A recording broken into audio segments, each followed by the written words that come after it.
हाँ,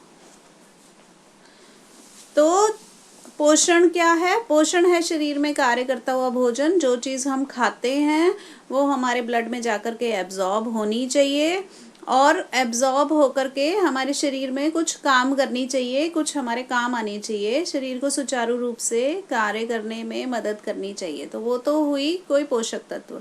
जैसे artificial sugar अब लेते हैं कि जो लोगों को डायबिटीज़ है, जिन लोगों को डायबिटीज़ है उनको कहते हैं कि शुगर मत लो, तो आप आर्टिफिशियल स्वीटनर यस। ले लो। तो आर्टिफिशियल स्वीटनर सैकरीन उसको बोलते हैं।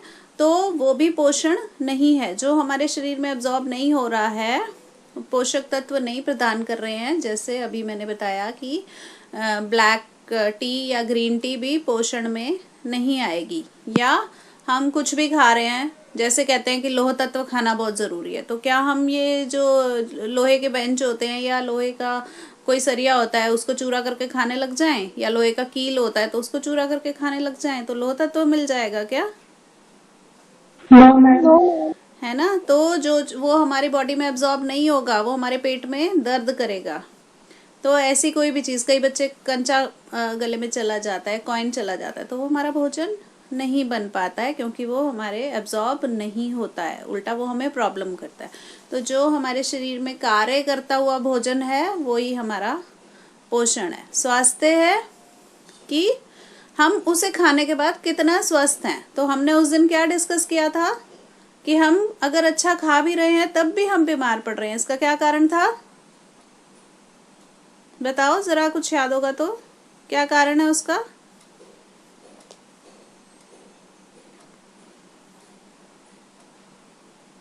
मैम साफ सुथरा से नहीं बना होगा।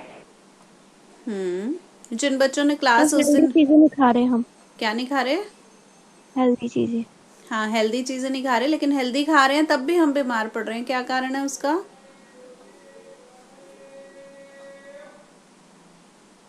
वो कहते हैं ना, an apple a day keeps a doctor away. तो अगर मैं एक एप्पल रोज खा रही हूँ तब भी क्या मैं बीमार नहीं पड़ रही? मैम ऐसा नहीं है, अगर हम सिर्फ एप्पल ही खाकर कुछ न्यूट्रिशियस ना खाएं दूसरी चीज तो हम बीमार पड़ सकते हैं। अगर हम न्यूट्रिशन के साथ एक एप्पल खाते हैं तो हम बीमार नहीं पड़ेंगे। एप्पल में भी तो न्यूट्रिशन है ना, सारा न्यूट्रिशन है एप्पल में। कहते हैं ना, तभी तो उसे कहते हैं इसमें तो सब कुछ है।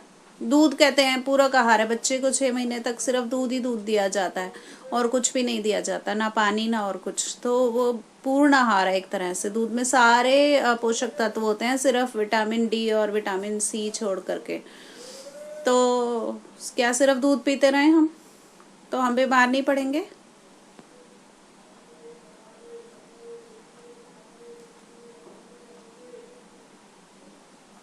उसमें सारे पोषक तत्व हैं, फिर हम क्या बीमार नहीं पड़ेंगे?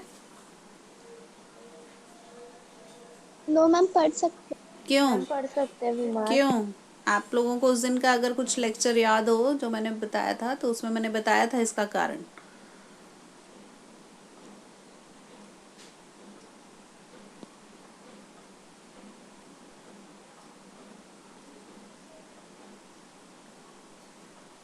क्योंकि एक ही चीज़ में, हर चीज़ में सारे जो पोषक तत्व हैं पूरी मात्रा में नहीं मिल पाते, हमें दूसरी चीज़ें लेनी पड़ती हैं। मान लो प्रोटीन का सोर्स है दूध, या कैल्शियम का सोर्स है दूध, तो हमें प्रोटीन के सोर्स के लिए हमें दूसरी चीज़ें भी लेनी पड़ेंगी। सिर्फ दूध पे नहीं रह सकते। दालों से प्रोटीन मिलता है, उनसे अलग अमीनो एसिड मिलते हैं। मैंने आपको बताया था अमीनो एसिड्स की चेन होती है, जिसमें से 8 हमारे लिए एसेंशियल अमीनो एसिड्स हैं जो हमें खाने के थ्रू लेने पड़ते हैं।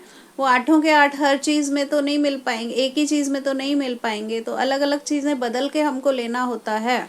इसी तरह से अनाज है तो सिर्फ गेहूं की जगह हमें बदल बदल के अनाज यूज़ करना होता है। मैंने आपको उस दिन बाजरे की बहुत इंपॉर्टेंस बताई थी कि बाजरा बहुत कैल्शियम रिच है, और उसमें अच्छे प्रोटीन्स हैं, फाइबर रिच है, जो शरीर के लिए हमारे अच्छा है। आसानी से वो एब्जॉर्ब नहीं होता हमारी बॉडी में, तो उसका जो ग्लाइसीमिक इंडेक्स है वो कम है। तो शुगर वालों के लिए बाजरा रिकमेंड किया जाता है गेहूं या चावल खाने से ज़्यादा।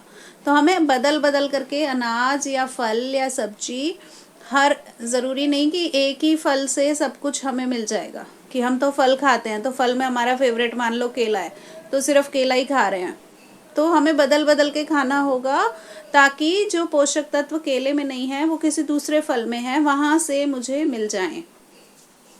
ठीक है, क्लियर हुआ?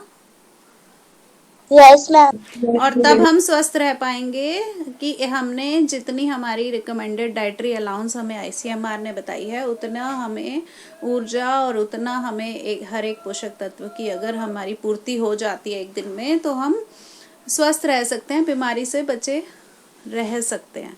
ये तो हुई शारीरिक स्वस्थता। तो मानसिक स्वस्थता कैसे होती है?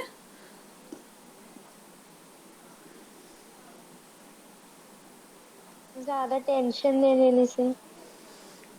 हाँ, अगर हम ज़्यादा टेंशन नहीं लेते हैं तो इसका मतलब है हम मानसिक रूप से स्वस्थ हैं। हमें जो है अपना काम जो है, लोगों के साथ सोसाइटी में अच्छे से मिलजुल करके रहना आता है, तो हम किसी काम की अननेसेसरी टेंशन नहीं लेंगे और काम को जिम्मेदारी से करने के कैपेबल होंगे। तो इसका मतलब हम मानसिक रूप से भी स्वस्थ हैं। हम हर एक की बात को दिल से नहीं लगाते, हम बिना बात के गुस्सा नहीं खाते, हमें लोगों से मिलजुल के रहना आता है, तो हम मानसिक रूप से स्वस्थ हैं, है ना? तो शारीरिक स्वस्थता, मानसिक स्वस्थता। आध्यात्मिक स्वस्थता क्या होती है? जब हम मन से शांति से सोच सकते शायद तब। हाँ, जब हम अंदर से शांत होते हैं, आध्यात्म की तरफ हमारे थोड़े जुड़ाव होता है, हम अपने हायर बीइंग को समझने लगते हैं। हमारा हायर बीइंग क्या है? जब हम सोल लेवल पर सोचने समझने लगते हैं, यानी कि पूरा यूनिवर्सल ब्रदरहुड को हम सोच समझ सकते हैं। तो वो है हमारी आध्यात्मिक स्वस्थता, यानी कि हम उसमें भी स्वस्थ हैं। एक दूसरे के लिए, ये नहीं कि तूने मेरा तो कई लोग क्या होता है, उनका कुछ पैसों का नुकसान हो जाता है तो कई लोग सुसाइड कर लेते हैं और उसके बाद उन्हें कुछ सुझाई नहीं देता, उन्हें लगता है जिंदगी खत्म हो गई।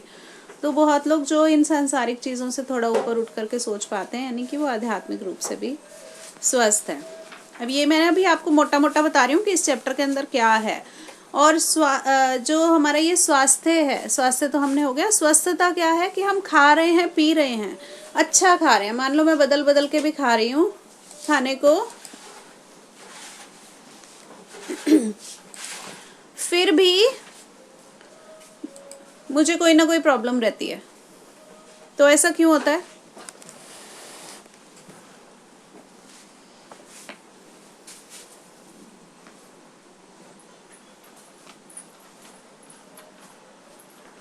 क्यों होता है? मैंने अदल बदल करके खाना भी खाया, सब सारा हेल्दी फूड ही खाती हूँ, कुछ और गलत नहीं खाती हूँ, फूड पिरामिड के हिसाब से खा रही हूँ, जितनी मेरे को कैलोरीज चाहिए उतनी मैं एक दिन की ले रही हूँ, फिर भी मुझे कुछ ना कुछ प्रॉब्लम रहती है, मैं बॉडी से उतना फिट महसूस नहीं करती। हाँ मैम, क्योंकि शायद आप वो चीज़ नहीं खा पा रहे हो जो आपको खाना पसंद है। नहीं नहीं, मैं अपनी पसंद का भी खा रही हूँ, मैं सब कुछ खा रही हूँ। मैम मानसिक रूप से स्वस्थ नहीं होंगे इसलिए नहीं लग रहा होगा। मैं मानसिक रूप से भी स्वस्थ हूँ। फिर मैं उस खाने को कुछ यूज नहीं कर रही, बर्न नहीं कर रही। कहते हैं ना कैलोरीज को बर्न करो। कुछ एक्सरसाइज नहीं कर रही, कुछ अपनी फिटनेस के लिए नहीं कर रही। मैं सीढ़ियाँ चढ़ती हूँ फिर भी मैं हाफ जाती हूँ। इसका मतलब क्या हुआ? कि मैंने अपनी कैलोरीज तो पूरी ले ली हैं, लेकिन अब मैं उसको कुछ एक्सरसाइज करके अपनी बॉडी की स्ट्रेंथ नहीं बढ़ा रही हूँ।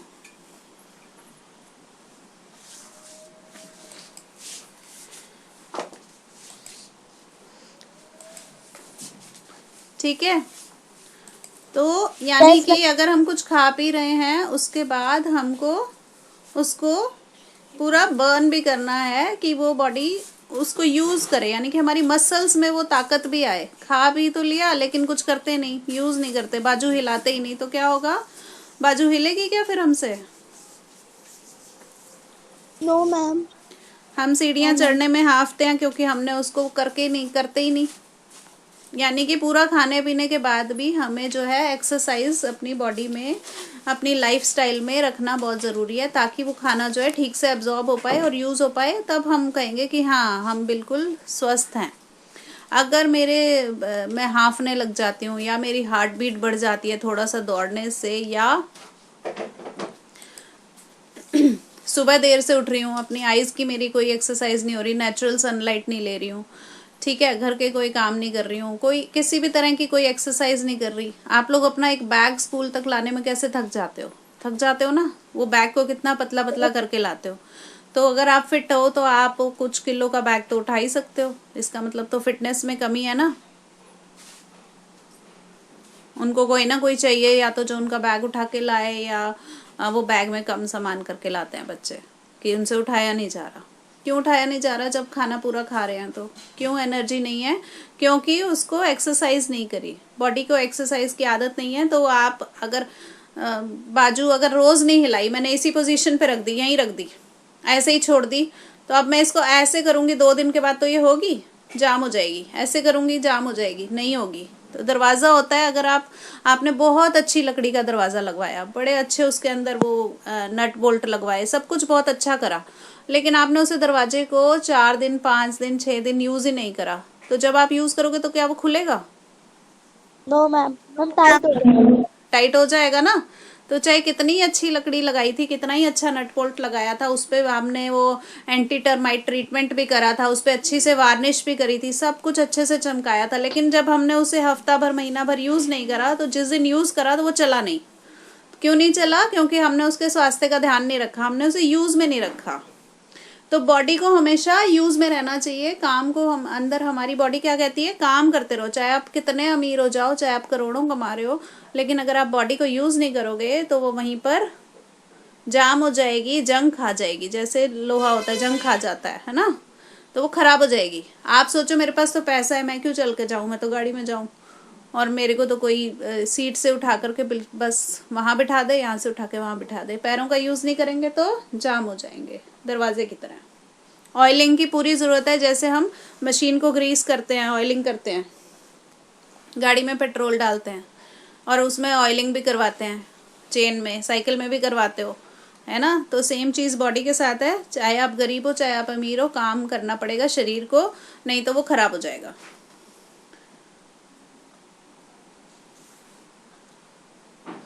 ठीक है, मैंने आपको मोटा मोटा इस चैप्टर के अंदर कई बातें बता दी हैं। देखो अब इसके अंदर दिया हुआ है कि बच्चों के से रिलेटेड शैशवावस्था में पोषण, स्वास्थ्य और स्वस्थता कैसी होती है। आप मुझे अपनी बुक में बता दो क्या टॉपिक है शुरू में,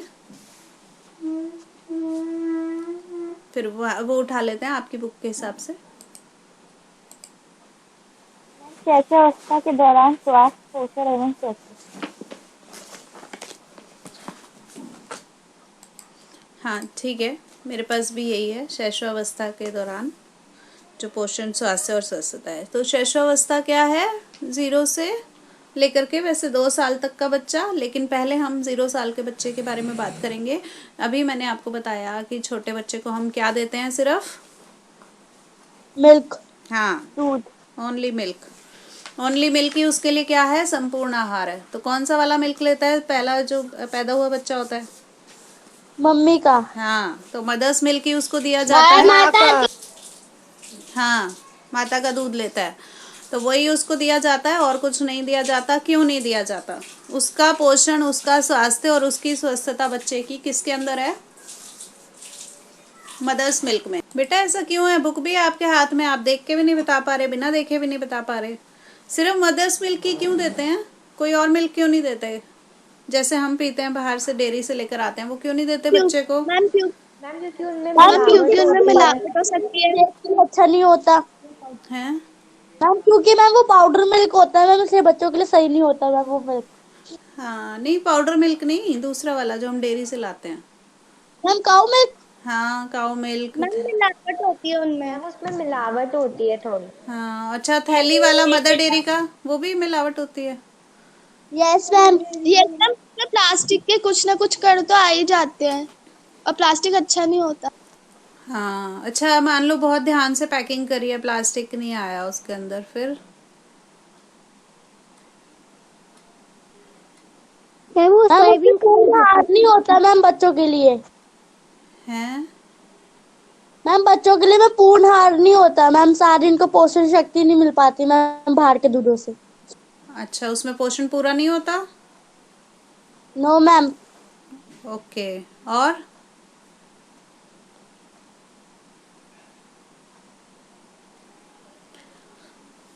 तो कुछ हद तक ये बात सही है कि हाँ, उसमें पोषक तत्व उस वैसे नहीं होते जो बच्चे को चाहिए।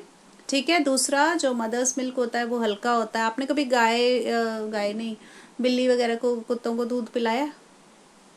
Yes ma'am. तो तो जिस बच्चे ने पिलाया कैसे देते हो? दूध में क्या करते हो? दे देते हो दूध डाल करके पूरा अपना एक यस कटोरी? मैम, कटोरी में डाल देते मैम, डॉगी पी लेते हैं मैम, डॉगी एंड कैट। ठीक है। तो क्या होता है ना, दूध में उसके उनको जब दूध दिया जाता है तो उसमें थोड़ा पानी मिला दिया जाता है, उसे पतला करा जाता है, क्योंकि वो जो ये प्योर दूध होता है ना, ये गाय भैंस वाला काफ़ी हैवी होता है। इनफैक्ट भैंस का दूध जो डेयरी पे मिलता है तो ये काफ़ी यस हैवी होता है। इनमें ना पानी मिला करके फिर दिया जाता है। तो क्यों? क्योंकि उसे पतला करना होता है। ऐसे ही जो बच्चे को जो मदर्स मिल्क होता है वो पतला ही ठीक रहता है। तो जो बाहर का दूध है वो हैवी होता है। भैंस का जो हम खरीदते हैं या थैली वाला जो हम खरीदते हैं वो बच्चे के लिए हैवी होता है। या तो उसमें पानी मिला करके देना पड़ता है, ठीक है, नहीं तो वो बच्चे को डायरेक्ट तो डाइजेस्ट नहीं होगा। दूसरा, जो मदर्स मिल्क में उसके इम्यूनिटी प्रोवाइडर एजेंट्स होते हैं, विटामिन ए होता है, इम्यूनोग्लोब्युलिन होता है, जो प्रोटीन्स और विटामिन ए जो बच्चे को उस टाइम पे मदर्स मिल्क से मिलता है वो उसे बाहर के दूध से नहीं मिलता। अब ये जो उसको मिलते हैं, जो पहला पहला बोलते हैं ना, पहला पीला गाढ़ा दूध, आपने एड्स भी देखी होंगी आंगनवाड़ी की या कोई और टीवी में, कि माँ का जो है पहला पीला गाढ़ा दूध ज़रूर पिलाएं। क्या होता है वो? उसका नाम होता है कोलेस्ट्रम। तो कोलेस्ट्रम जो होता है उसमें ये वाले पोषक तत्व होते हैं जो बच्चे को 3 महीने तक, 3 से 4 महीने तक बीमारी से बचाते हैं। तो अगर ये कोलेस्ट्रम नहीं दिया गया बच्चे को तो उसे जो है जल्दी इन्फेक्शन पकड़ सकता है, ठीक है। तो ये चीज़ माँ के दूध से मिलती है, बाहर के दूध से नहीं मिलती। ये शुरू में जो पहला दूध होता है इसमें वो बच्चे को पहले पहले ही फटाफट जो देखो नेचर ने क्या बनाया कि सबसे पहले जैसे ही बच्चा पैदा हुआ तो जो सबसे पहले उसे पिलाया जाएगा उस दूध में ही उसको बीमारी से बचने के गुण होंगे, तब वो आगे 3 महीने तक सरवाइव कर लेगा। बाकी उसके मदर्स मिल्क से प्रोटेक्शन होती रहती है, फिर उसका टीकाकरण होता रहता है, ठीक है। तो सबसे पहले ही भगवान ने बना दिया कि सबसे पहले बच्चे को बचाने के लिए बाहर निकलते ही, माँ के गर्भ से जब बाहर निकलता है तो बाहर का एनवायरनमेंट में आता है, बाहर के टेम्परेचर में आता है, वो एकदम से उसे जो हवा लगती है उससे उसे काफ़ी इन्फेक्शन हो सकता है। तो इसलिए उसको नर्सरी में रखा जाता है। और इसीलिए सबसे पहला जो पहला भगवान ने जो दूध बनाया है कोलेस्ट्रम, वो उसे बीमारी से बचाने के लिए होता है। इसके अलावा जब आप बाहर का दूध देते हो तो आप कटोरी, चम्मच या बॉटल के थ्रू देते हो तो उनसे जर्म्स जा सकते हैं बच्चे के अंदर और इन्फेक्शन हो सकता है, ठीक है। तो अपनी मदर के तो पेट में वो शुरू से था तो इसलिए मदर के थ्रू लेने से उसको वो इन्फेक्शन नहीं पकड़ता है, क्योंकि मदर के तो बॉडी के साथ वो 9 महीने जुड़ के रहा ही है। और स्तनपान के फायदे बता रही हूँ मैं कि इस कोलेस्ट्रम में रोग प्रतिरोधक एंटीबॉडीज होते हैं जो नवजात शिशु को कई महीनों तक संक्रमण से रक्षा करते हैं। जो कोलेस्ट्रम है उसमें नॉर्मल दूध की अपेक्षा प्रोटीन और विटामिन ए की मात्रा ज़्यादा होती है, पोषक तत्वों से भरपूर होता है। कुछ वृद्धिवर्धक पदार्थ होते हैं, शिशु के पाचक रसों के निर्माण में सहायक होते हैं। और माता के दूध में क्या होता है? लैक्टो एल्ब्यूमिन प्रोटीन होता है। लैक्टो मतलब जो दूध का प्रोटीन होता है उसका नाम, जो दूध का जो कार्बोज होता है उसका नाम लैक्टोज होता है। तो लैक्टो एल्ब्यूमिन, एल्ब्यूमिन क्या है? प्रोटीन है। तो कार्बोहाइड्रेट और प्रोटीन का एक यौगिक तत्व है लैक्टो एल्ब्यूमिन नामक प्रोटीन, जो दूध में उपस्थित केसिन प्रोटीन से अधिक पचनशील होता है। नवजात शिशु के पाचक अंग पूर्ण रूप से विकसित नहीं होते हैं, केवल माता के दूध को भली प्रकार से पचा सकते हैं। माता का दूध स्वच्छ एवं जीवाणु रहित होता है। तो हमने बता दिया कि जब वो बाहर का दूध ले रहा है तो उससे इन्फेक्शन, उसको जर्म्स हो सकते हैं। माता का दूध सीधा उसकी बॉडी में से ही उसको डायरेक्ट पहुंच रहा है, कोई जीवाणु नहीं है, कुछ नहीं है, तो किसी भी प्रकार के इन्फेक्शन का उसको खतरा नहीं है, कोई रोगाणु नहीं है। ना तो गर्म होता है ना ठंडा होता है। बाहर के दूध को आप गर्म करोगे, ठंडा दोगे, जो भी है, बच्चे को जो है गर्म ठंडा लग सकता है। तो माता का दूध नॉर्मल टेम्परेचर का बच्चे को इजीली सही रहता है। भावात्मक सुरक्षा माँ और बच्चे दोनों को प्रदान होती है। माँ भी कॉन्फिडेंट फील करती है और सिक्योर फील करती है और बच्चा भी सिक्योर फील करता है। शिशु के मुंह का व्यायाम होता है, जो चूसने की सहज प्रक्रिया है उससे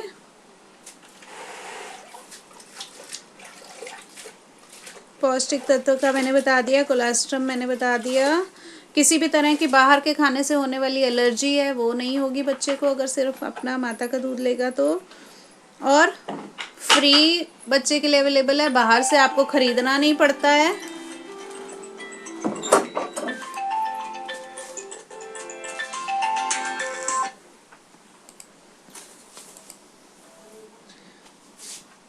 और माता को ये स्तन एवं अंडाशय के कैंसर से सुरक्षा प्रदान करता है और हड्डियों को कमजोर होने से बचाता है। ठीक है, तो ये आपको माँ के दूध के मैंने फायदे बताए हैं। और जो आपकी बुक में शैशवावस्था में पौष्टिक तत्वों की जो दैनिक आवश्यकताएं हैं ये आपको लर्न करनी है कि बच्चे को कितनी आवश्यकता है। आपके क्वेश्चन आ सकता है कि मान लो प्रोटीन की कितनी आवश्यकता है, तो मेरे पास जो बुक है इसमें 1.16 पर किलोग्राम शरीर भार के हिसाब से चाहिए। आपके पास क्या लिखा हुआ है, प्रोटीन कितना चाहिए शिशु को?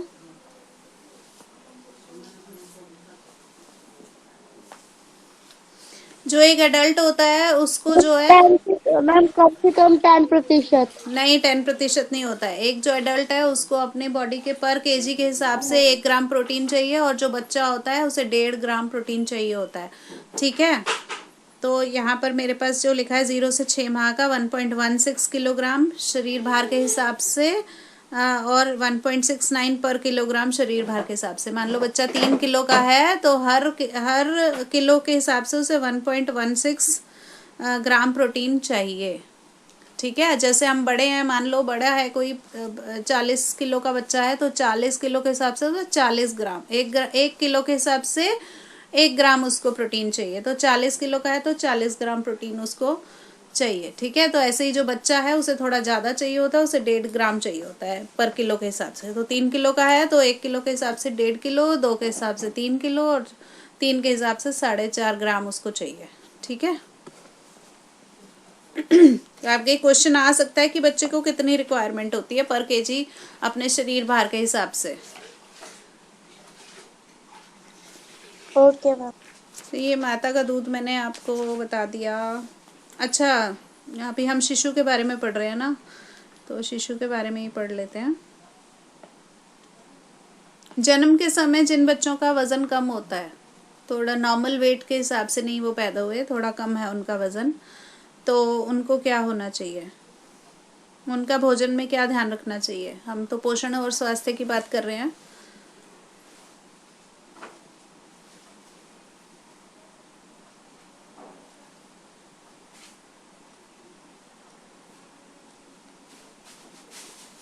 कम वजन वाले बच्चों को क्या समस्या आती है? कभी देखे हैं कम वजन वाले बच्चे आसपास में किसी के यहाँ बच्चे हैं 2.5 किलो के हुए हों, 2.25 किलो के हुए हों, 2 किलो के हुए हों?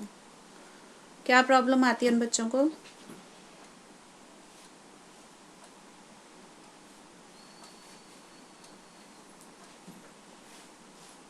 मैम वो अपनी एज से ना कम दिखते हैं, बहुत कम एज के दिखते हैं और बीमार भी होते हैं। वो जब बच्चे पैदा होते हैं तो उनके अंदर वो मैम ज्यादा बोने दिखाई देते हैं। नहीं, इतने बड़े बोने तो बड़े होने के, छोटे बच्चे की बात करो, पैदा हुए बच्चे की, वो छोटे से तो होते ही हैं क्योंकि कम वे है ना, छोटे से होते हैं, छोटे दिखाई देते हैं। वो तो दिखता है हमें कि अंडरवेट बच्चा पैदा हुआ है, तो साथ में क्या होता है उनको, उनके अंदर इम्यूनिटी कम होती है, उन्हें इन्फेक्शन जल्दी पकड़ेगा क्योंकि वो पहले से ही कमज़ोर हैं। क्यों, तभी तो वो अंदर भी अपने आप को ठीक से मेंटेन नहीं कर पाए बॉडी में भी, है ना। तो जैसे कैसे उन्होंने सरवाइव तो कर लिया, तो सरवाइव कर लिया है, लेकिन उनकी जो है डेवलपमेंट उतनी अच्छी नहीं हो पाती है क्योंकि वो कमज़ोर हैं। तो चूसने और निगलने की सामर्थ्य उनकी कम होती है, इसलिए वो दूध को ठीक से चूस और निगल नहीं पाते, उचित मात्रा में दूध ग्रहण नहीं कर पाते। अवशोषण क्षमता कम होती है, यानी कि बॉडी में जा रहा है तो एब्जॉर्ब नहीं हो रहा उसमें से पोषण। बच्चे बेसिकली कमज़ोर हैं वो। पेट व आंत का आकार कम होता है। इन बच्चों की ऊर्जा की आवश्यकता अधिक होती है क्योंकि उन्हें नॉर्मल बॉडी वेट पे लाना होता है, तो ऊर्जा ज़्यादा देनी होती है ताकि वो जल्दी जल्दी ग्रो करें। तो इन्हें माता का ही दूध देना चाहिए, उन्हें और इधर उधर का दूध नहीं देना चाहिए ताकि और कोई इन्फेक्शन उन्हें ना पकड़े।